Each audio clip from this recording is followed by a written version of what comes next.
आजकल ना एक माहौल हो रखा है, कोई भी इंसान जो है, नॉर्मल इंसान भी धर्म की बातें कर रहा है। देखिए, कई गलत लोग आ जाते हैं तो लोग कहते हैं अरे बड़ा बेकार आदमी था वो। मैं गुरु नहीं कह सकता क्योंकि गुरु कभी बेकार नहीं होता, या तो वो गुरु है या गुरु नहीं है। कि आजकल भागवत कथा लोग बहुत सारे लोग कर रहे हैं और भागवत कथा में ऐसे रील्स आते हैं कि उसमें जैसे हमारे होता है ना बॉलीवुड में कि ये है हाईएस्ट पेड, तो भागवत कथा के भी ये है हाईएस्ट पेड भागवत कथा करने वाले। धर्म को धंधा बनाने से अच्छा है कि गली में झाड़ू मार के पैसा कमा लो। सुखदेव गोस्वामी जी ने जब परीक्षित महाराज को एक भागवत सुनाया था, उन्होंने तो एक पैसा नहीं लिया उनसे। और आज बड़े बड़े लोग देखे हैं मैंने कि वो कह रहे हैं मैं भगवान हूँ, मैं आधा भगवान बन गया। भागवत का श्लोक है, एत चामसा कला पुमसा कृष्णास्तु भगवान स्वयं, कि कृष्ण आप ही स्वयं भगवान हो, बाकी सब आपके पार्ट हैं। और कहा गया है कर्मों का फल मिलना है, ये तो क्या सारे नरक में जाएंगे? देखिए, बोला जो जानबूझ के गलती करता है वो गलती को दोहराता है, और जो गलती से गलती करता है उसको दोहराता नहीं। और ये असली प्रायश्चित है। टॉक्सिक मैरिड लाइफ जिसकी है, अगर कोई चाहे कि मैं इस रिश्ते को नहीं तोड़ना चाहता, उसको ठीक करना चाहता, तो उनको क्या करना चाहिए कि अपने रिश्ते को बचा सके? मनुष्य शरीर प्राप्त किया है तो उसका गोल एक ही है, और वो है अपना हमारी जो संबंध भगवान कृष्ण के साथ हम भूल गए, ध्यान रखिएगा, नया नहीं, हम भूल गए हैं, उसको वापस याद करके स्थापित करना। ये सबका लक्ष्य एक ही है। शास्त्र कहते हैं कि पिता को अपनी सारी संपत्ति लड़की को दान कर देनी चाहिए। लड़की को? हाँ, लड़के को सिर्फ अपनी गद्दी देनी चाहिए। नमस्कार, मैं नेहा राजपूत आप सभी का एबीपी लाइव धर्मा लाइव पर स्वागत करती हूँ।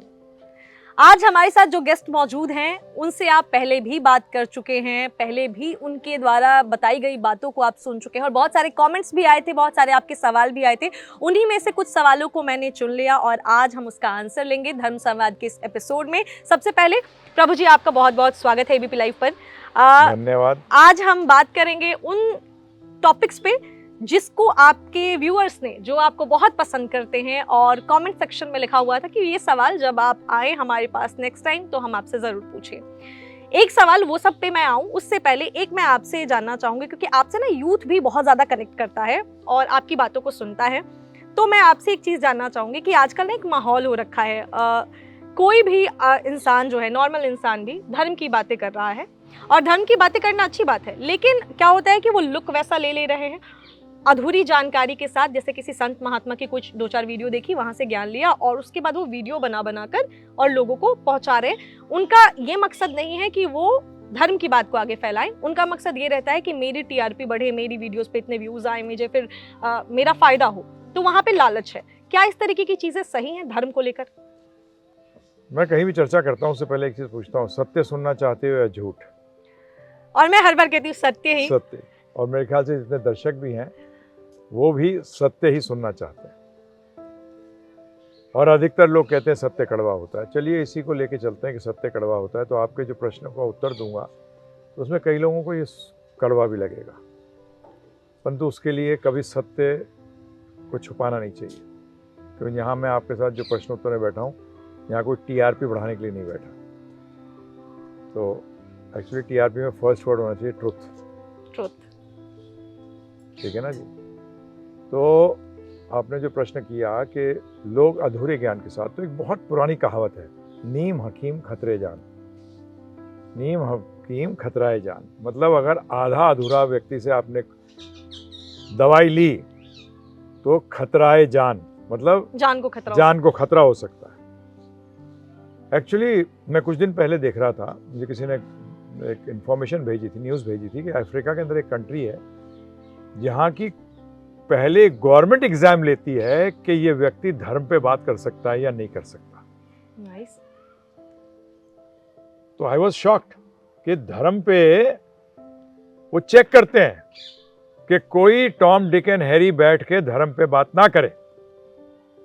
इसीलिए हमारे शास्त्र कहते हैं कि ऐसे व्यक्ति को सुनने से पहले आपको उसका बैकग्राउंड चेक करना चाहिए।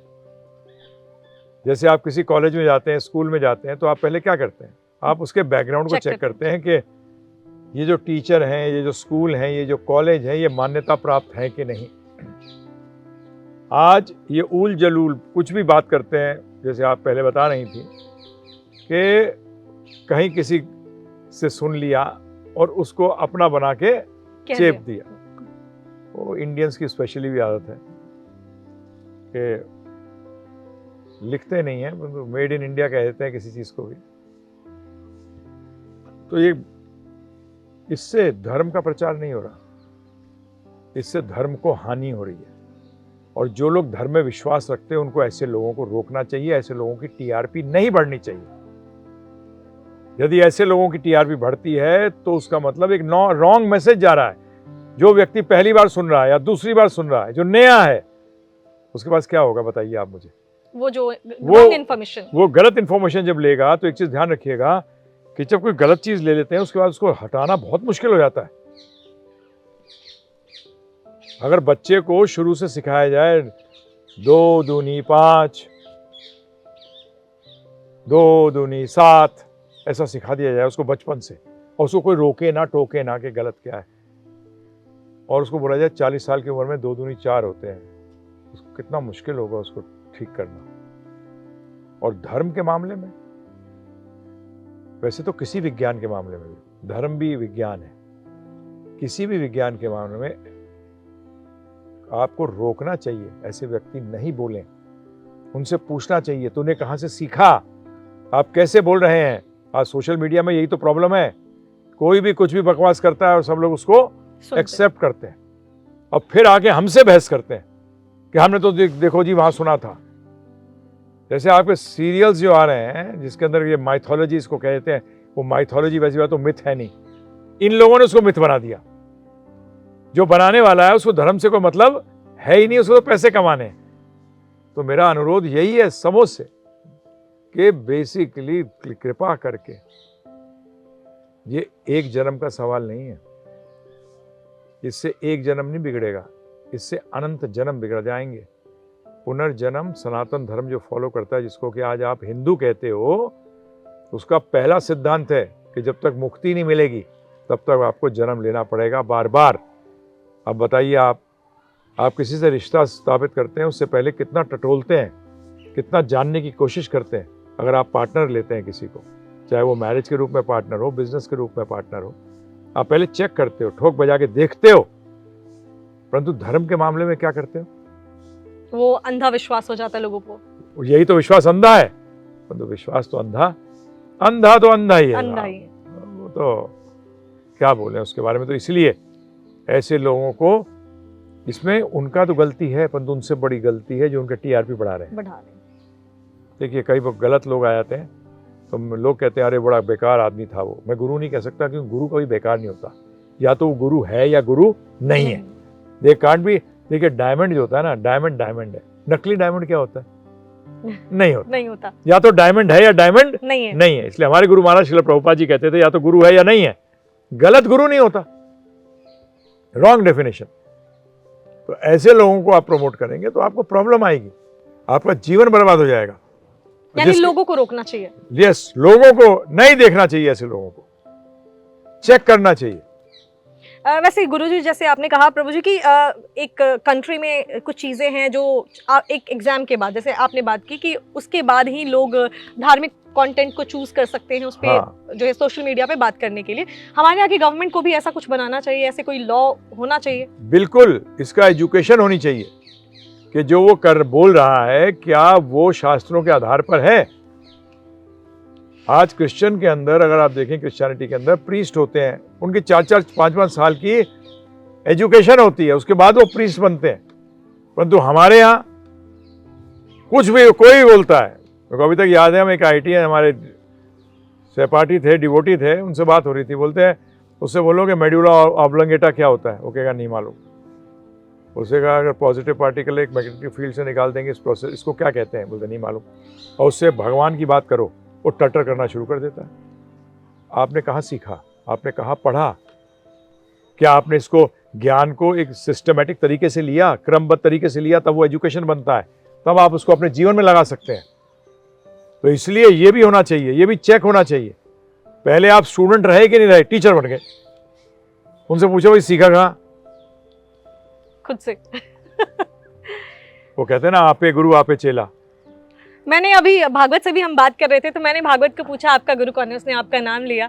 तो उससे भी एक छोटा सा बच्चा वो भी ये जानता है कि गुरु का होना कितना ज़रूरी है। तो बिना गुरु के कोई अगर ज्ञान देने लग गया तो इट मीन्स वो रॉन्ग नंबर है। रॉन्ग नंबर, वो नंबर ही नहीं है। नंबर ही नहीं है। हाँ, वो उसके हाथ में जो मोबाइल भी है वो भी टॉय का है, वो कहीं कनेक्शन ही नहीं है उसका दूर दूर तक।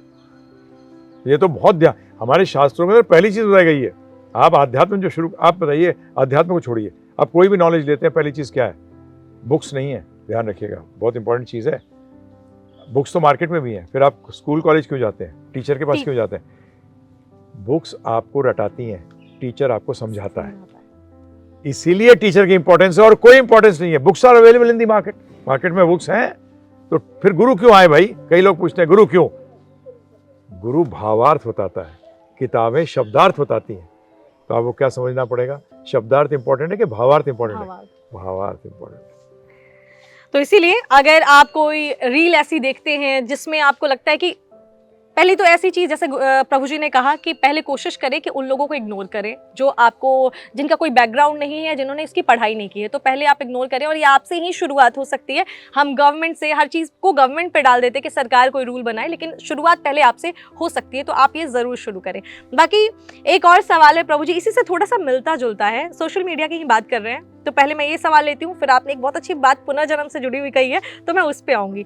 तो सवाल मेरा ये है कि आजकल भागवत कथा लोग, बहुत सारे लोग कर रहे हैं, और भागवत कथा में ऐसे रील्स आते हैं कि उसमें जैसे हमारे होते हैं ना बॉलीवुड में कि ये है हाईएस्ट पेड, तो भागवत कथा के भी ये है हाईएस्ट पेड भागवत कथा करने वाले। तो ये चीज़ें हो रही हैं, धर्म के लिए लोग ऐसी ऐसी वीडियोस बना रहे हैं। तो क्या गलती हमारे उन कथा जो कहते हैं उनकी है कि वो इतनी मांग कर दे रहे हैं कि लोगों को ऐसा मुद्दा मिल जा रहा है कि वो वीडियो बनाए, या फिर वो लोगों की सोच है कि जो उनको गलत तरीके से आंक रही है?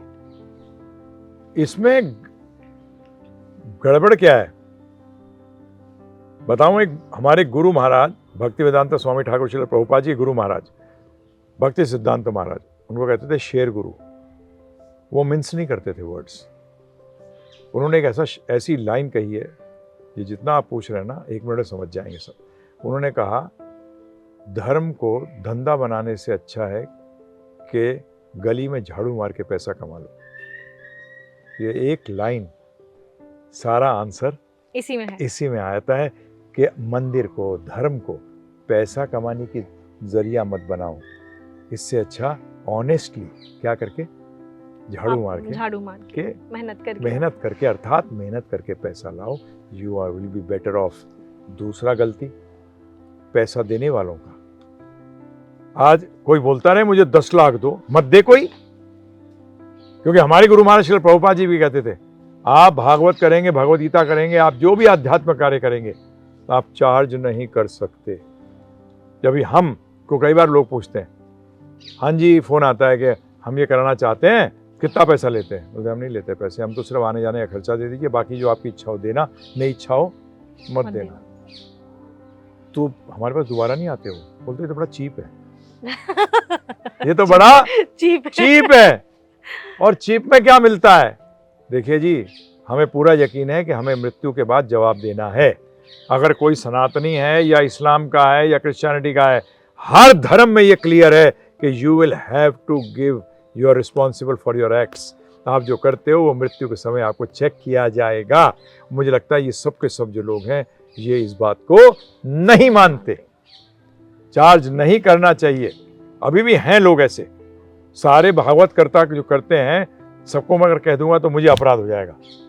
पर चक्कर क्या होता है कि 99% जब ऐसे हो तो 1% बेचारा इसी में खो जाता है। हमें से भी लोग पूछते हैं, आप लेते नहीं हैं? मैंने देखिए, शास्त्र बताते हैं ब्राह्मण जो है उसको दान पे जीना चाहिए, क्षत्रिय को टैक्स से, वैश्य को प्रॉफिट से, और शूद्र को सैलरी से। इस तरीके से अपना जीवन निर्वाह करना चाहिए। अब दान में तो आप नहीं बोल सकते ना इतना दीजिए। मैंने आपसे तो नहीं कहा कि आप इंटरव्यू लेंगे तो इतना पैसा लूंगा तब मैं इंटरव्यू दूंगा, बिल्कुल भी नहीं। तो हम कहीं भी नहीं।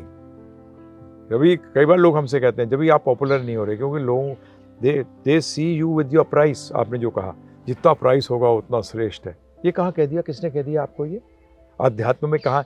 सुखदेव गोस्वामी जी ने जब परीक्षित महाराज को एक भागवत सुनाया था, उन्होंने तो 1 पैसा नहीं लिया उनसे। हैं ये, और ये पता नहीं उनको उन्हीं की किताब को यूज कर रहे हैं और धनाधन पैसे के चक्कर में लग रहे हैं।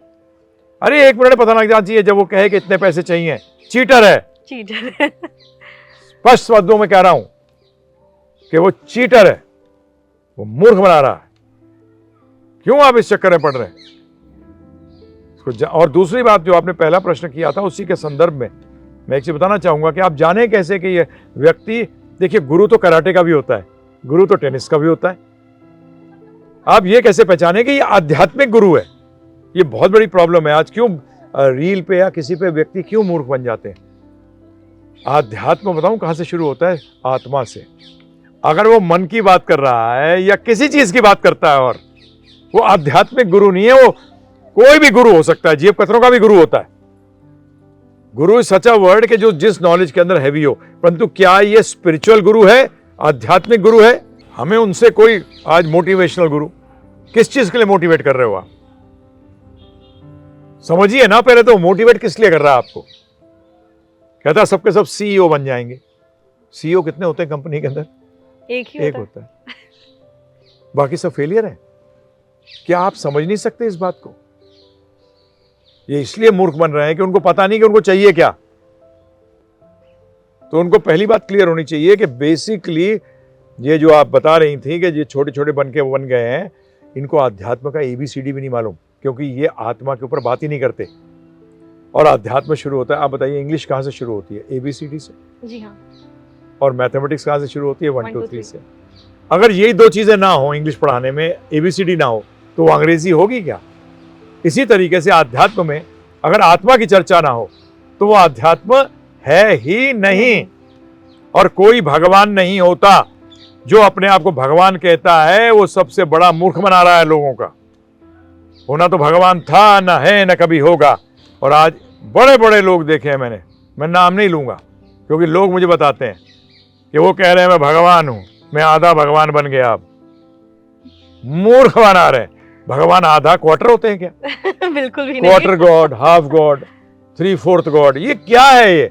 और लोगों का मूर्ख बना रहे हैं और लोग मूर्ख बन भी रहे हैं। उसका कारण है they want shortcut, they want shortcut. And what shortcut? Shortcut चाहिए उनको इस भौतिक जगत को भोग करने के लिए। आध्यात्म शुरू होता है योग से, भोग से नहीं होता। और वो बात करते हैं कि कैसे आप अपनी उत्पादकता बढ़ाएं, प्रोडक्टिविटी बढ़ाएं, जिससे ज़्यादा भोग कर सकें। और आपकी जानकारी के लिए एक चीज़ और बता दूं, जो हम शरीर के लिए जो भी चैरिटी देते हो वो आध्यात्म में नहीं आती। आध्यात्म शुरू किससे होता है? आत्मा के लिए।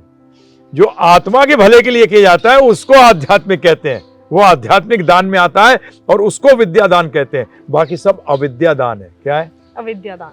ये बहुत इंपॉर्टेंट चीज है। ये चीज व्यक्ति का समझ जाएगा तो उसको 2 मिनट में क्लियर हो जाएगा कि अरे ये जो बोल रहा है, ओहो।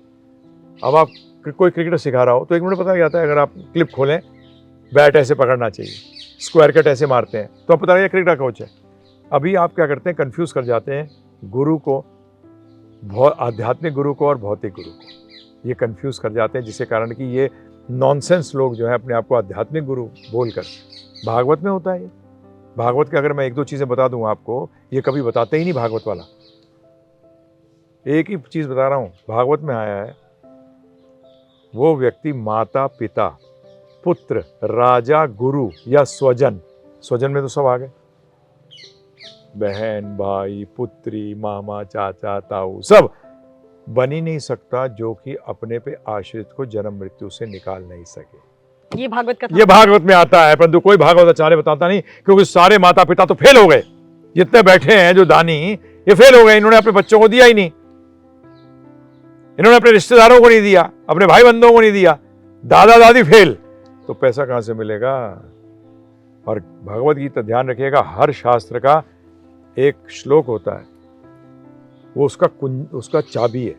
भागवत का श्लोक बताऊं क्या है? भागवत का श्लोक है, एत चामसा कला पुमसा कृष्णास्तु भगवान स्वयं, कि कृष्ण आप ही स्वयं भगवान हो, बाकी सब आपके पार्ट हैं,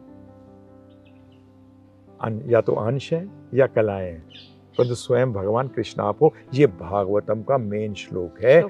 मैं बड़ा अजीब लगता है कि भागवत करने वाला पता नहीं देवी देवताओं की भी करता है बातें। कहाँ से आती हैं ये? जरा उन्हीं से क्वेश्चन करो कि आप भागवत पढ़ रहे हो कि कुछ और वाच रहे हो, हैं जी? कौन सा है ये मूल श्लोक तो ये वाला है, उस पे भागवत टिकी हुई है। अब बताइए, आप चेक करने का तरीका हो गया, एक 2 श्लोक में समझ में आ गया आपको। श्लोक में, हाँ। लेकिन एक चीज और पूछना चाहूंगी मैं प्रभु जी की, बहुत सारे लोग भागवत, जैसे कहते हैं आजकल ब्रांड लॉन्च हो रहा है, वैसे हाँ। हर दिन मार्केट में कोई न्यू बाबा आ जा रहे हैं। हाँ। अच्छी बात है, धर्म की बात करनी चाहिए, लेकिन कभी कभी क्या होता है ना कि जैसे आपने कहा कि गलती लोगों की भी है, उनको सही पहचान नहीं हो रही है और हर किसी को भगवान का दर्जा दे रहे हैं जो नहीं देना चाहिए। तो मैं ये आपसे जानना चाहती हूँ कि बहुत सारे लोगों को जो कुछ क्वेश्चन थे ऐसे कि भागवतम और भगवत गीता दोनों का डिफरेंस भी बहुत सारे लोगों को नहीं पता है। अगर आप थोड़े शब्दों में ये भी बता दें ताकि लोगों को क्लियर हो जाए। 99% को नहीं मालूम। मुझसे ही बात करते हैं, कई बार भगवत गीता को भागवत गीता कहते हैं। मैंने रुक जा भाई, भगवत गीता, भगवत का मतलब भगवान, भा करते ही भागवत बोलते ही भगवान का, भगवान से जुड़ा हुआ, और भगवत का मतलब है भगवान। तो भगवत गीता भगवान द्वारा बोली गई है। कृष्ण भगवान ने अर्जुन को सुनाई, 700 श्लोक हैं, 18 अध्याय हैं। श्रीमद् भागवतम, यह है श्रीमद् भगवद गीता। श्रीमद् का मतलब होता है सुंदर, आकर्षक। श्रीमद् भागवतम क्या है? उसमें 18,000 श्लोक हैं। वो सुखदेव गोस्वामी जी ने परीक्षित महाराज को सुनाई। Very important. दूसरी चीज, 12 स्कंद हैं, उनमें ऑलमोस्ट 335 अध्याय हैं, और बीच में बड़े सारे संवाद हैं अलग अलग के। तो श्रीमद् भागवतम भगवान के बारे में है, भगवान के भक्तों के बारे में, और भगवत गीता भगवान से स्वयं आई है, और उसमें 700 श्लोक, 18 अध्याय, वहाँ 12 स्कंद, 18,000 श्लोक। सुखदेव गोस्वामी ने परीक्षित महाराज दोनों के जो रेसिपिएंट हैं, जिन्होंने इसको लिया है, वो भी दोनों अलग हैं। अर्जुन राजकुमार, गृहस्थ, बच्चे, परीक्षित महाराज सब राज्य छोड़ आए, 7 दिन में मृत्यु होने वाली है। पात्र अलग हो गए ना जी। और पात्र से पता लगता है कि आप जब इस स्टेज पे आ जाओ कि मैं सब चीज से विरक्ति ले ली, तब भागवतम समझ में आएगी। जब भागवतम समझ में आएगी। एक व्यक्ति आए मेरे पास, मैंने 108 भागवत कराए हैं, मैं 108 में परीक्षित महाराज रहा हूँ, तो मैं थोड़ा मुंह फट हूँ। मैंने पूछा, मेरे जिंदा कैसे हो, मरे नहीं अभी तक? तो मुझसे पूछता क्या मतलब? मैंने परीक्षित महाराज तो 7वें दिन शरीर त्याग दिया था उन्होंने। मैंने आपने तो 108 बार सुनने के बाद नहीं त्यागा। तो उन्होंने कहा इसका मतलब क्या है? मैंने मतलब ये है, जिसने भागवत सुनने के बाद उसकी भौतिक आसक्ति खत्म हो जानी चाहिए, अर्थात मर गया ना। ये भी तो एक डेथ है। अरे आप किसी के साथ रिश्ता रखते हैं और उससे रिश्ता तोड़ देते हैं, डेथ हो गई ना रिश्ते की। हुई क्या? उसका मतलब वाचने वाले की गलती है, सुनने वाले की गलती है, दोनों की गलती है कि वाचने वाले ने ऐसे स्टेज पर लाके नहीं खड़ा किया लोगों को कि उनको अब आसक्ति समाप्त हो। जबकि भगवद गीता सुनने के बाद अर्जुन लड़ा, जीता और राज्य किया। तो ये किसके लिए एप्लीकेबल हुई? आम लोगों के लिए, हम जैसों के लिए, जो गृहस्थ हैं, जो जीवन की लड़ाई लड़ रहे हैं। तो इसीलिए परंतु भगवद गीता पे कोई लेक्चर नहीं करते, डरते हैं, क्योंकि उसमें सिर्फ फिलॉसफी है, कहानियां नहीं है। इसीलिए भागवत लोग ज्यादा क्यों, अरे नाचेंगे कूदेंगे। अरे मैंने कहा, जब परीक्षित महाराज को सुनाई गई थी सुखदेव गोस्वामी, तो लगातार सुना रहे थे। वहाँ नाच गाने कहाँ थे? ये तो सीरियल बना देते हैं उसका, नाच गाने, शादी करा रहे हैं। और उसमें गुरुजी मैं बीच में आपको इंटरप्ट कर रही हूँ, लेकिन उसमें अपना भी थोड़ा सा मसाला ऐड हो जाता है, क्योंकि मैंने कहीं कहीं देखा है कि अपना एक पूरा वो अपना तरीका डाल देते हैं। हाँ, सबके अपने हैं, सबके। मजा तो ये हो गया कि भागवत जो अच्छा गा लेता है ना, वो भागवत आचार्य बन जाता है। अधिकतर, सारे नहीं है ऐसे। अच्छा वाला जो होगा ना, माता जी आपको बता रहा हूँ एक चीज़, अच्छे वाले को सुनोगे, वो ये गाना फाना कुछ नहीं करेगा, वो आपको भागवत सुनाएगा। वो भी हैं, क्योंकि अगर मैं बोलूँ सारे ऐसे हैं तो मेरे से अपराध होगा। सारे ऐसे नहीं हैं, वो भी ऐसे हैं जो ये गाना वाना शादी में, पता लगा साड़ियाँ लेके आओ जी, हैं जी, ये लेके आओ, वो लेके आओ, सोना लेके आओ, रुक्मणी जी पहनेंगी, हैं? अच्छा, कौन है रुक्मणी, बताना जरा, किसको पहनाएगा भाई? मैं तो स्पष्ट आदमी हूँ, सनातन धर्म का आज बेड़ागर इसीलिए हुआ है, इन लोगों ने सब सत्यानाश मारा है। और हम पब्लिक, जो पब्लिक है, आम जनता, इनको संभालना पड़ेगा। जब ये ऐसी जगहों में नहीं जाएंगी तो अपने आप ही ये सुधर जाएंगे। तो बहुत ही अच्छी तरीके से प्रभु जी ने आपको, पहली तो एक चीज कि जिनको ये समझ में नहीं आता है, या बहुत सारे लोगों ने जिन्होंने सवाल लिखा था कि भागवतम में और भगवत गीता में क्या डिफरेंस है, तो प्रभु जी ने ये भी समझाया और साथ ही आपको ये भी बता दिया कि किस तरीके से आपको सही गुरु की पहचान करनी है। एक सवाल जो भी हम बात कर रहे थे उसी से निकला, पुनर्जन्म की आपने बात की। तो प्रभु जी मैं आपसे जानना चाहूँगी, ऐसा तो दुनिया में कोई नहीं है जो जिसने कुछ ना कुछ पाप नहीं किए हैं, और कहा गया है कर्मों का फल मिलना है। सारे पापी हैं क्या? सारे जाएंगे, जो बोलते हैं नरक में जाएंगे, तो क्या सारे नरक में जाएंगे? नहीं, देखिए, इसको जो लॉ ऑफ कर्मा है उसको बड़ा अच्छी तरह सेट किया हुआ है।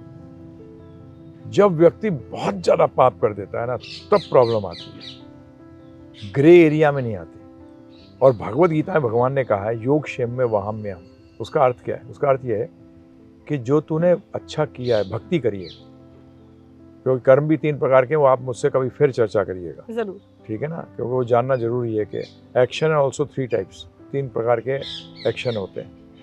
तो जो कर्म है, तो अगर उसने, भगवान कहते हैं जो तूने भक्ति करी है उसकी मैं रक्षा करूंगा, जो कमी रह जाएगी उसको मैं पूरी कर दूंगा, जो कमी रह जाएगी उसको मैं पूरी कर दूंगा। दूसरी चीज़ क्या कही उन्होंने कि अगर व्यक्ति कोई भक्ति के रास्ते पे चल रहा है और गलती से उसको गलती हो जाती है तो उसको फिर भी साधु मानो, क्योंकि गलती से गलती हुई है। और गलती से गलती का मतलब क्या होता है?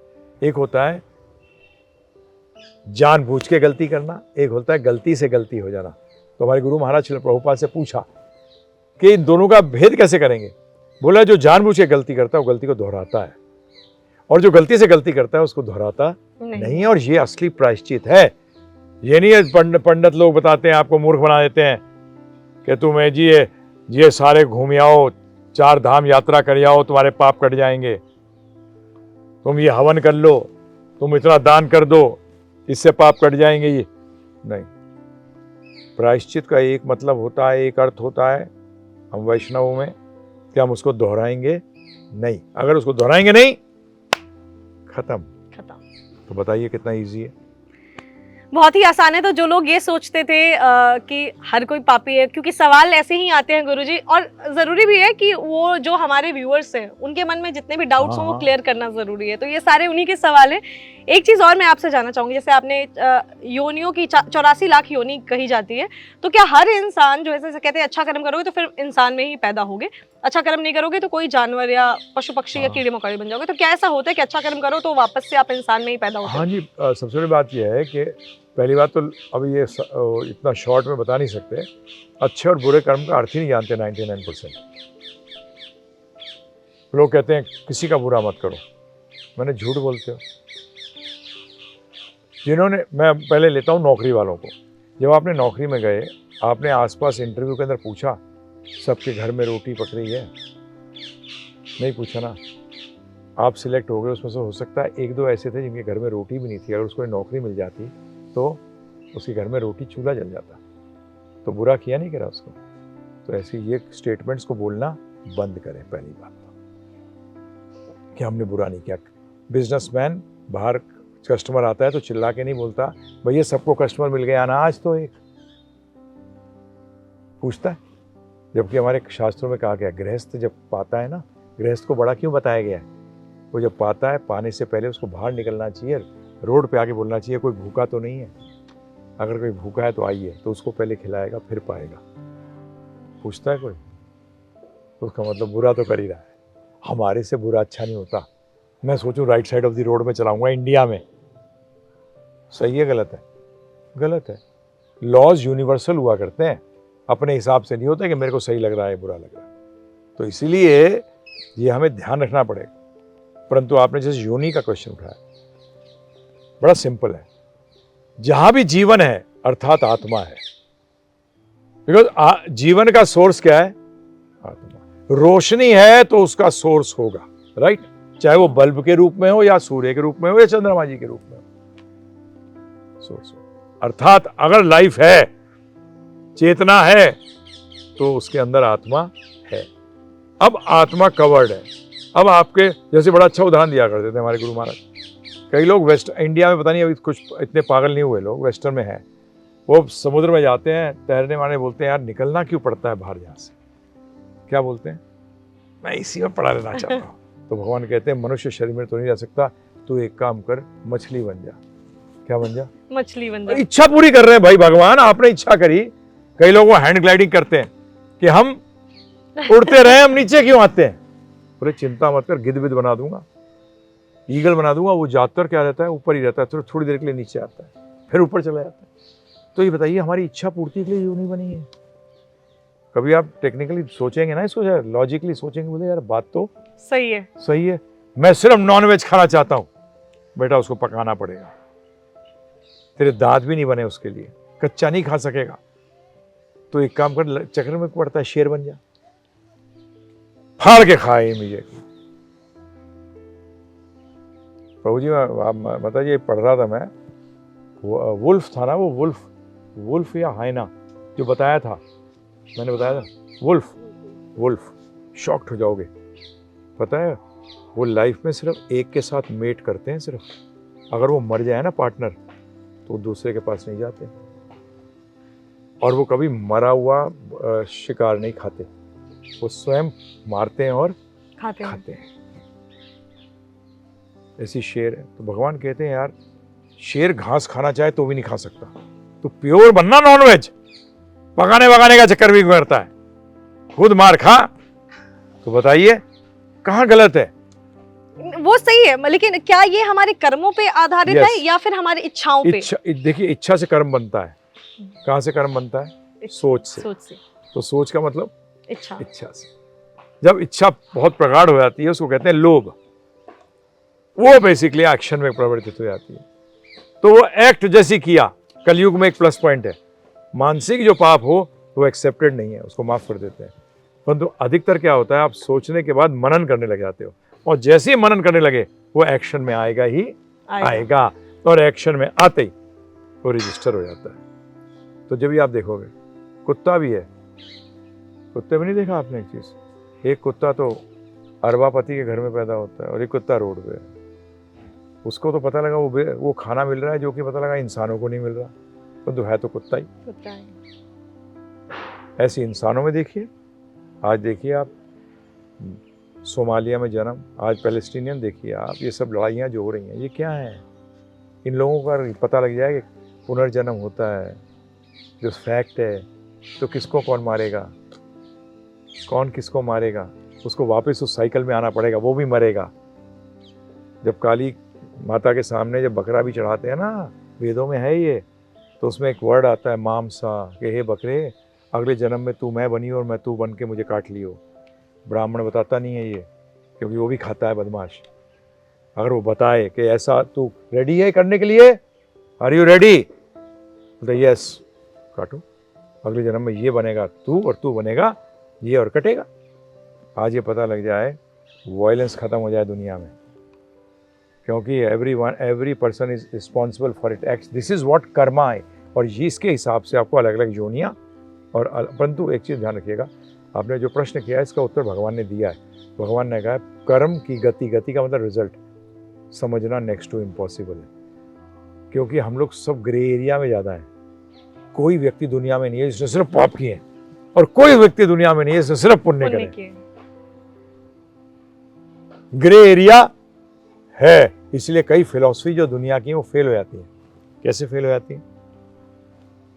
वो कहती हैं या तो तुम कहाँ जाओगे, हेवन या हेल, या तो जन्नत जाओगे या दोसर जाओगे। भैया ग्रे वालों का क्या होगा? और ज्यादातर लोग पृथ्वी पे रह जाएंगे। नहीं, ऐसा तो कुछ उसमें है ही नहीं, पुनर्जन्म मानते ही नहीं है। कई जाएंगे कहाँ फिर? वही तो प्रश्न है, मेरे को तो पता नहीं। वो प्रश्न उत्तर ही नहीं, वो सनातन धर्म में है उत्तर, हिंदू में नहीं।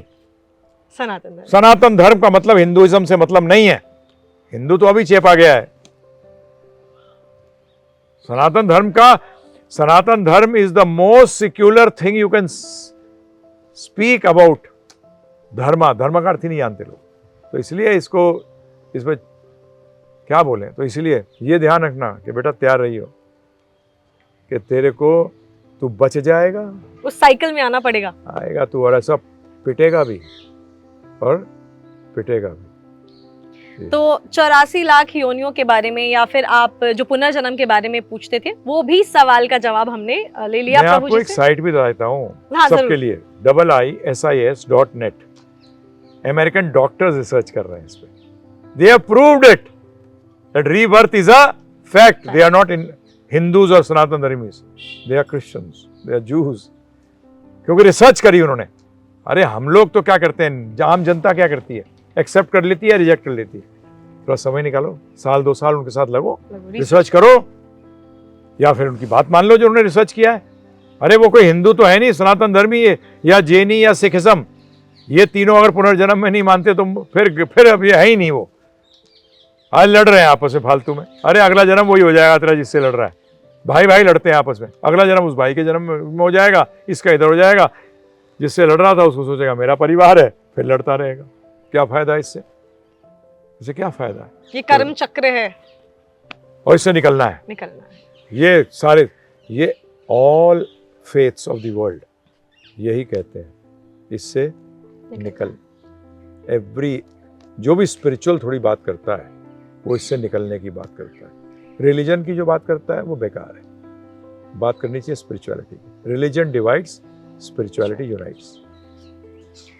तो बहुत सारे लोग जो रेफरेंस के बिना कुछ मानते नहीं हैं, प्रभु जी ने आपको रेफरेंस भी दे दिया है कि आप कहाँ से जाके इन चीज़ों को पढ़ सकते हैं और जान सकते हैं इसके बारे में।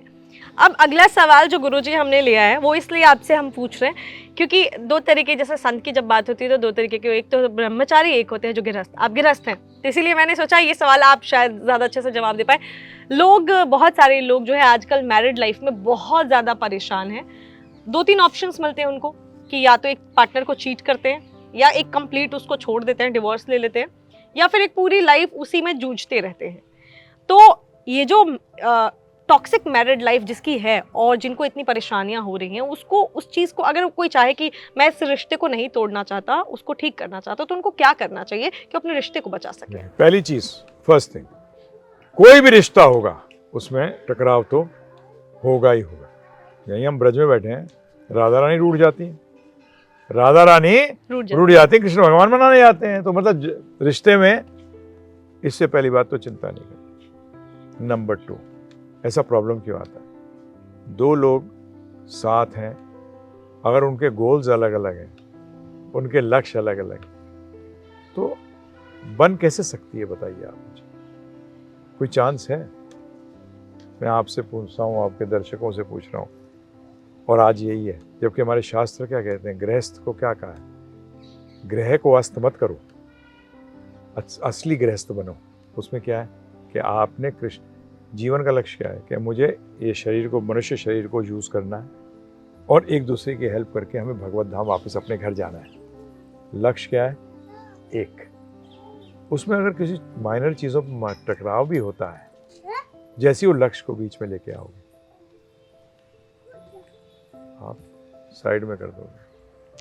प्रभुपाद ने कहा है, when two intelligent people meet, when there are more than 1, 2, 3, 4, there has to be some problems between them. परंतु जैसे ही आप कृष्ण को सेंटर में लाओगे, then you will think what is the best for Krishna. ये कभी नहीं सुधर सकता, किसी तरीके से नहीं सुधर सकता। साइकोलॉजिस्ट तो मुझे आधे पागल खुद ही लगते हैं, मैं मुंह पे बोलता हूँ, क्योंकि उनको खुद ही नहीं पता बेचारों को कि माइंड काम कैसे करता है। आप एक लक्ष्य रखिए, ये आश्रम है, आश्रम में क्या होता है? भगवान की पूजा। यह आश्रम का मतलब है आश्रय लेना। क्या लेना? आश्रय लेना। किसका आश्रय? भगवान का। भगवान का आश्रय का मतलब है उनकी आज्ञा का आश्रय लेना। आप डॉक्टर का आश्रय लेते हैं, किसका आश्रय लेते हैं? प्रिस्क्रिप्शन का आश्रय लेते हैं, जो आपको नुस्खा बना के देता है उसका आप आश्रय लेते हैं। That is the meaning of doctor का आश्रय लेना। तो ये गृहस्थ आश्रम है, और उसका कारण क्या है? ब्रह्मचारी आश्रम में नहीं रहे। ब्रह्मचारी का मतलब समझिएगा, लोग समझते हैं सिर्फ सेक्स से दूर रहना ही ब्रह्मचारी है। नहीं नहीं, ब्रह्म का मतलब होता है ट्रुथ। ब्रह्म का एक मतलब क्या है? ट्रुथ। असली मतलब है ट्रुथ, मतलब ट्रुथ का आचरण करना सीखना, सत्य का आचरण करना सीखना। वो 20 साल सीखना होता है। कितने साल? 20 साल मिनिमम। तब आप सत्य को जान जाएंगे, तब आप सत्य का निर्वाह कर सकते हो। गृहस्थ आश्रम, गृहस्थ आश्रम को डेंजरस भी बताया। प्रोप्राइटरी कंसर्न में चलाना आसान होता है, परंतु जब बहुत सारे जो लोग जुड़ जाते हैं तो सबको क्या करना पड़ता है, संभाल के रखना पड़ता है, मुश्किल होता है। तो उसके लिए ट्रेनिंग चाहिए, वो ट्रेनिंग किसी को नहीं। मिली ही नहीं है, पता ही नहीं है। माँ जो लड़की आ रही है उसके अपने गोल्स हैं, लड़के के अपने गोल्स हैं। बच्चे जब आते हैं तो माँ सोच रही है मैं इनको ये बनाऊंगी और बाप सोच रहा है मैं इनको ये बनाऊंगा, बच्चा का बेड़ा गर्क हो गया, वो कुछ भी नहीं बनता, उसे क्लियर ही नहीं है। आज उनको पता ही नहीं है कि रिलेशनशिप्स क्या है, क्योंकि प्रॉब्लम क्या है, one life time enjoy it, एक जीवन है मजा कर लो, तो उसमें तो आप यूज करो ना, कि जिसको भी यूज कर सकते हो। हमने तो सुना है, हमारे को तो एक व्यक्ति ने बताया कि एक बहुत बड़े परिवार की बहू कह रही है, पैसे वाले परिवार की, when are you going to throw the garbage out, अपने सासुर को क्या कह रही है, गार्बेज कह रही है। तुम भी गार्बेज बनोगे, चिंता ना करो, जो सबका समय आता है, समय आएगा तुम भी बनोगे, चिंता मत करो। परंतु क्यों है ऐसा? क्योंकि उनके जीवन में अध्यात्म नहीं है। वो सोचते हैं कि हमारा एक जीवन है, हमने जितना मजा करना है, मजा करने में ध्यान रखेगा, एक्सप्लॉयटेशन होती है, शोषण होता है, आनंद प्राप्त करने में शोषण करने की आवश्यकता नहीं है। ये शोषण है। तो गृहस्थ में भी क्या हो रहा है आज? दूसरी चीज बताऊं आपको मैं, मेरे पास कॉर्पोरेट वाले बहुत आते हैं, अरे सर रिलेशनशिप में बड़ी प्रॉब्लम आ रही है। मैंने देख बेटा, बड़ा सिंपल एग्जांपल सुनाता हूं कि एक लकड़ी को लकड़ी से जोड़ना है, ठीक है जी? तो आप पहले क्या करते हो, रेगमाल मार के उसको लकड़ी को साफ करते हो, फिर उसमें जो गम होती है वो आप लगाते हो बीच में, और उसको फिर जोड़ के छोड़ते हो थोड़ी देर। कितनी देर?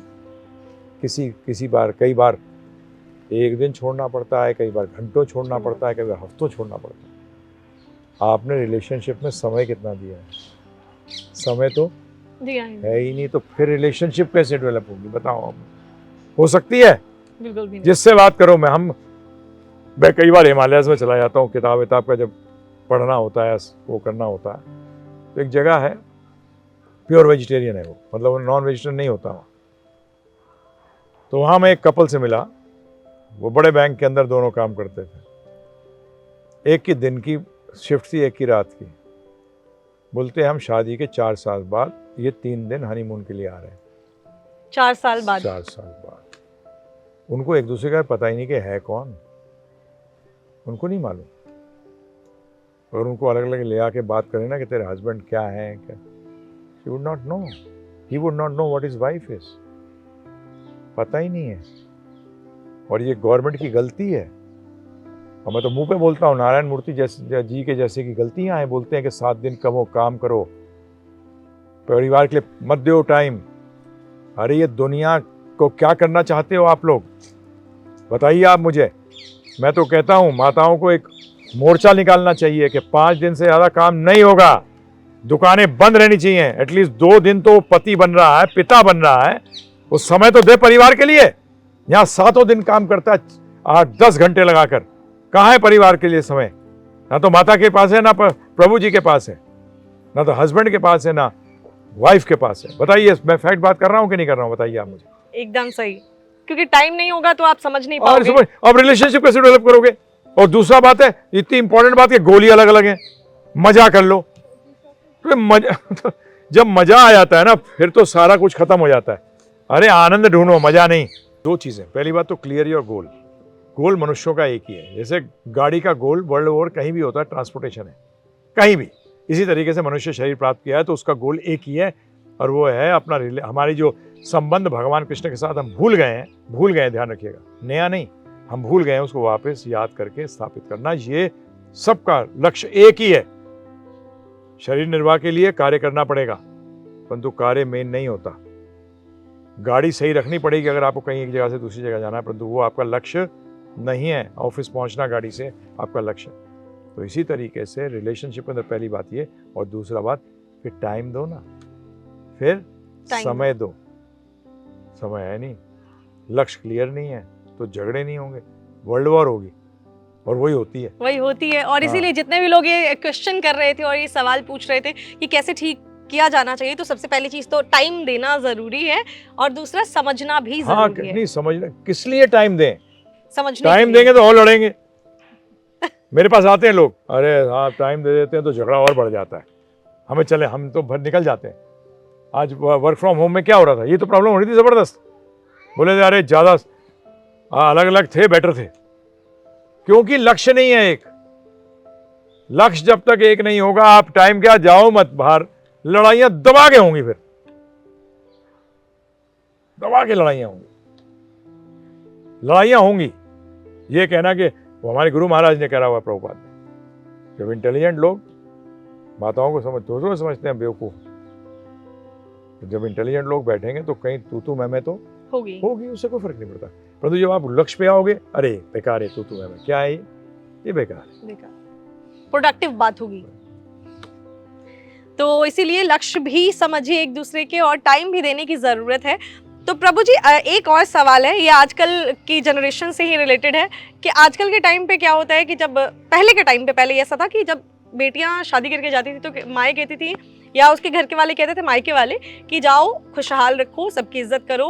और अब के टाइम पे ऐसा हो गया कि थोड़ा सा नेगेटिव सिखा के भेजा जाता है, जैसे कि अगर कोई किसी ने कुछ बोला तो तुम अपने अकॉर्डिंग हैंडल कर लेना, किसी ने बोला तो तुम हैंडल कर लो, मतलब काइंड ऑफ एक टॉक्सिक उसको बना दिया जाता है उसके माइंड को। तो क्या ये चीजें सही हैं कि पहले से ही आपको वेल ट्रेन भेजा जाता हाँ, है? उसका प्रॉब्लम, सारी चीजों का प्रॉब्लम मैंने फिर बताया आपको। जीवन का लक्ष्य क्या है, जीवन का लक्ष्य क्या है, शुरुआत कैसे होती है? भाई आपने बच्चे को पढ़ाया है, बहुत अच्छा, क्यों पढ़ाया? कि कल अगर शादी टूट जाए तो कुछ कर सके। तो स्टार्टिंग किससे हुई? नेगेटिव से। किससे? तो शादी टूटेगी कि उसका बेस क्या है, पॉजिटिव एनर्जी या नेगेटिव एनर्जी? Negative energy. ये बोल के नहीं, पढ़ेगी अच्छा है, तेरा ब्रॉड आउटलुक होगा तो अपने बच्चों को भी पढ़ा सकती है, और कभी जरूरत पड़ी तो, ये नहीं कि टूट जाएगी शादी, अरे भाई कभी जरूरत पड़ी तो उसका इस्तेमाल भी कर सकती है। ये पॉजिटिव का है, ये पॉजिटिव है। नेगेटिव क्या है? अगर गड़बड़ हो गई, कुछ टूट गई कुछ, तो सक्षम होनी चाहिए। दूसरा, जब प्रॉब्लम आती है तो लड़की सीधी फोन करती है अपने मदर को, और मदर सिर्फ लड़की की साइड को सुनती है। 99.9% कोई भी सास अपने लड़की के हस्बैंड से बात नहीं करती कि क्या हुआ था। ये तो एकदम मूर्खों वाली बात है। एक तरफा आपने सुना, एक तरफा सुना, दोनों तरफा सुना, तब तो कुछ हो भी, तब तो कोई नतीजा निकलेगा, तब निकलेगा। और एक और चीज प्रभु जी देखी गई है कि आजकल क्या होता है कि जैसे शादी करके जब लड़कियां जाती हैं तो जो थोड़ी सी जो जॉब करते हैं, हस्बैंड वाइफ अगर दोनों जॉब कर रहे हैं, तो वो अपने सास ससुर को रखना नहीं चाहती है, मदर इन लॉ। उनको लगता है कि एक बर्डन है कि आप रिस्ट्रिक्शन हो जाएगा, फ्रीडम खत्म हो जाएगी। ये भी एक माइंडसेट हो गया है, शायद ये उनके पेरेंट्स नहीं सिखाते होंगे, लेकिन एक माइंडसेट बन गया है कि आप अपने इन लॉज के साथ रहोगे तो आप बाउंडेड रहोगे, आप फ्रीली नहीं रह पाओगे, आपको वो फ्रीडम नहीं मिलेगी। ये सोच कितनी सही है? गलत तो है ही, लेकिन इसको कैसे चेंज होना चाहिए? नहीं, देखिए चक्कर क्या है कि हम तो जो भी उत्तर देंगे, हमारे शास्त्र इसलिए बने हैं कि सब कुछ आपकी ये लाइफ भी सही रहे और आप भगवत धाम चले जाएं आखिर में अपना भक्ति करते हुए। उसका तरीका क्या बताएंगे कि 50 साल की उम्र में सास ससुर को दोनों को अलग हो जाना चाहिए। वानप्रस्थ कहते हैं उसको, क्या कहते हैं? वानप्रस्थ। लेकिन उस समय तो जरूरत होती है उनको बुढ़ापे में। उसका कारण बताता हूँ ना, लोन लेते हैं बेटे को पढ़ाने के लिए, गलती से नहीं लेना चाहिए। बच्चों को पढ़ाने के लिए एक पैसे का लोन नहीं होना चाहिए, बैंक तो बंद हो जाने चाहिए। लोन हमारे शास्त्रों में कहा गया, जिसने लोन लिया वो गया, उसने टेंशन को बुलाया है, पाल लिया है। उधारी, बीमारी और गलत जगह पे अग्नि, ये लगे इससे पहले इसको खत्म कर दो। मैं जानता हूं कई कपल्स को जिनको मैंने शुरू में आज से 40 साल पहले बोला था कि मत लेना लोन बच्चों के लिए, लायक होगा तो अपने आप पढ़ेगा और जाएगा। आज 3rd क्लास बच्चे निकल रहे हैं क्योंकि इंजीनियरिंग कर रहे हैं, परंतु किससे पैसा लेकर। उसका मतलब जो बेचारा डिजर्व करता था वो तो पहुंचा नहीं। अरे इतना पाप अर्जित करोगे, अगले जन्म में अंगूठे छाप भी नहीं बनोगे, because you have purchase the education for your child, और जो डिजर्व करता था उस चाइल्ड को नहीं मिला। ये गलत है, ये होना ही नहीं चाहिए। तो वानप्रस्थ अगर ले लोगे तो बेटा मैं तो ये एडवाइस भी नहीं करूंगा, और वानप्रस्थ नहीं लोगे तो पैसे जो जोड़ोगे उससे अपना एक फ्लैट ले लो ना अलग। बच्चे को फ्लैट लेके मत देना। हाँ, बोला बेटा तुझे मैंने अपने आप कमाया है, तू खुद कमा। शास्त्र कहते हैं, बताऊं आपको, बताऊं शास्त्र क्या कहते हैं, कि पिता को अपनी सारी संपत्ति लड़की को दान कर देनी चाहिए। लड़की को? हाँ, लड़के को सिर्फ अपनी गद्दी देनी चाहिए। लेकिन आजकल तो सोसाइटी में उल्टा होता है। सोसाइटी तो उल्टी चल रही है, तो सब कुछ उल्टा ही तो हो रहा है। लड़के में सक्षम होना चाहिए कि वो अपने आप को, अपनी फैमिली को पाल सके। जब तो लेजी हो गए सारे के सारे, दहेज मांगते हैं। दहेज कहाँ का असूल है, जब सारा का सारा बोल दिया गया कि लड़की को दे दो। दहेज का कोई प्रिंसिपल नहीं है, ये सब बोगस है, ये बिजनेस बना दिया है। लड़कियां बिकती हैं, अब तो लड़के बिकते हैं। अगर लड़की बेटर बैठी होगी तो लड़का बिकता है।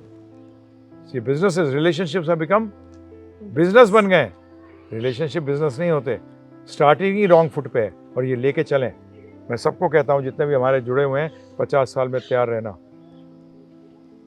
निकल देना। तो बस यानी कि अगर आप चाहते हो, जैसे ये सवाल इसलिए पूछा क्योंकि आजकल हम जिस ग्रुप में रहते हैं या जितना सुनते हैं, अक्सर सुनने में आता है कि जो है बच्चों ने, और खास तौर पे ये जो सास और बहू का रिश्ता होता है, उसको लेकर थोड़ा सा लोगों के दिमाग में होता है। एक चीज आपसे सच सच बताऊं, जो सास अपने बहू को कह रही है सेवा कर, उस सास ने अपनी सास की नहीं करी सेवा। 99% है ये। सही बात है गलत बात है, बताइए आप मुझे। सही बात। और आपने जैसे कहा ना, उनको उसकी जरूरत है, तो इसको कहते हैं वानप्रस्थ आश्रम। तो ये लोग मिले, वानप्रस्थ आश्रम बनाए ना अपने लिए। तो जो 50 साल का आदमी इतना बुढ़ा नहीं होता कि उस दूसरों को हेल्प नहीं कर सकता, वो हेल्प करे। फिर जब वो 60-70 साल का होता है, जो 50 नए आ रहे हैं, वो इनको सेवा करें। बच्चों की जरूरत कहाँ है, बताइए आप मुझे। नहीं है। They can help one another. Yes. और कहते हैं बुढ़ापे में कंपनी भी चाहिए होती है, तो उनको कंपनी भी मिलेगी। सब वानप्रस्थ कंपनी क्या चाहिए, भगवान का नाम लो। किस कंपनी के चक्कर में हो?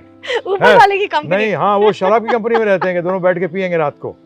ये कंपनी थोड़ी होती है, ये तो बर्बाद कंपनी के मैनेजर बन जाओगे। नहीं नहीं, भगवान की कंपनी। भगवान की कंपनी। तो बहुत ही अच्छी तरीके से प्रभु जी आपने आज सारे क्वेश्चन जो है, जो हमारे व्यूअर्स के क्वेश्चन होते हैं, उनका आंसर किया। साथ ही कुछ ऐसी भी बातें बताई जिससे कि बहुत सारे लोग जो जिनके रिश्तों में प्रॉब्लम है, रिलेशनशिप में प्रॉब्लम है, शायद वो सुनने के बाद उस पर काम करें। जिनको अपने बुढ़ापे की टेंशन है, उनके लिए भी आपने अच्छा सजेशन दे दिया कि बस आश्रम चले जाना है। और दूसरी चीज, बेटे को सारा कुछ नहीं देना है। नहीं, सारा कुछ या कुछ नहीं, कुछ नहीं देना है। हाँ, वो अपने आप कमाएगा, खुद कमाएगा। आप तो लोग चाहते हैं मैं 7 पुश्तों तक बना के जाऊं, सबको 7 पुश्तों को बेकार करके जाऊं। रॉन्ग है। तो इसीलिए ये सारी चीजें आपको इसके बाद, अगर सुनने के बाद, क्योंकि आप लोगों के सवाल खत्म नहीं होते, और हम चाहते भी कि आप सवाल पूछें, क्योंकि जब आप सवाल पूछते हैं, हम कोशिश करते हैं कि आपके सारे डाउट को क्लियर करें। और धर्मा लाइफ पे, एबीपी लाइफ पे यही सारी चीजें होती है कि आपके डाउट्स को क्लियर किया जाता है। तो अपने सवाल लिखिए कॉमेंट सेक्शन में जाकर। और प्रभु जी, बहुत बहुत शुक्रिया आपका, आपने फिर से इतना अपना कीमती टाइम दिया। और मैं चाहूंगी कि आप हमारे व्यूअर्स के लिए 2 लाइन जाते जाते कुछ कह दीजिए। हम तो आपसे अनुरोध यही करते हैं कि आप भगवदगीता जानिए, और उसको जानने के लिए फ्री में givegita.com पे जाइए, नॉलेज लीजिए। जो मैं बात कर रहा हूँ ना, कई चीज़ों का सुधार होता है और कई चीज़ों को फेंकना पड़ता है। तो हमारे भी जीवन के अंदर, जैसे अभी आपसे जो बुजुर्गों की बात हुई, 50 साल में, आप बताया, मैंने एक बार बोला है ये, 50 साल में अगर वो रिटायर हो जाते हैं ना, बच्चे को नौकरी भी मिल जाएगी। 50 साल के बाद जब वो नौकरी करते रहते हैं 65 साल तक, तो क्या होता है, बच्चा 25 साल के अंदर तैयार हो गया नौकरी के लिए। 15 साल ऐड कर दीजिए उसमें, कितने साल का होएगा? 40 साल में पिताजी रिटायर हुए, 40 साल में इसको नौकरी नहीं मिलेगी। पिताजी ही अपने बेटे की नौकरी खा जाते हैं, पिताजी ही अपने बेटे की नौकरी खा जाते हैं। अनएम्प्लॉयमेंट खत्म हो जाएगी, everyone will get employment, because 65 साल 70 साल तक काम कर रहा है, बच्चे की नौकरी खत्म, वो खुद ही खा गया अपने बच्चों की नौकरी। सही बात है गलत बात है, बताइए। सही बात है। तो यही मैं सबको कहना चाहता हूँ, मैंने खूब देखा है इस चीज़ को, मैंने खुद समझा है, सोशियोलॉजी को स्पेशली स्टडी किया, इसीलिए कि समाज का भला कैसे हो सकता है। और उसका एक ही तरीका है कि आपको आध्यात्मिक जीवन अपनाना पड़ेगा, और कोई तरीका नहीं है। और आप ट्राई करके तो देखिए, रिजेक्ट मत करिए और एक्सेप्ट भी मत करिए। आप givegita.com पे जाइए, GIVEGITA.com पे जाइए, फ्री में 13 घंटे डाउनलोड करिए। जैसे आपने प्रश्न किए, आप प्रश्न कर सकते हैं हमसे भी, कोई चार्ज नहीं है, फ्री है। और यहाँ पे ज्ञान के लिए कोई भी चार्जेस नहीं लगते हैं। तो आप जो भी सवाल लिखेंगे हम अगली बार फिर से गुरुजी का समय लेते रहते हैं हम, और मैं इनको फिर से थैंक यू कहूँगी क्योंकि ये समय देते भी रहते हैं हमें, हम बच्चे हैं आपके, तो इसीलिए। तो मिलती हूँ आपसे किसी अगली वीडियो में कुछ और खास जानकारियाँ लेकर, तब तक देखते रहिए धर्मा लाइव।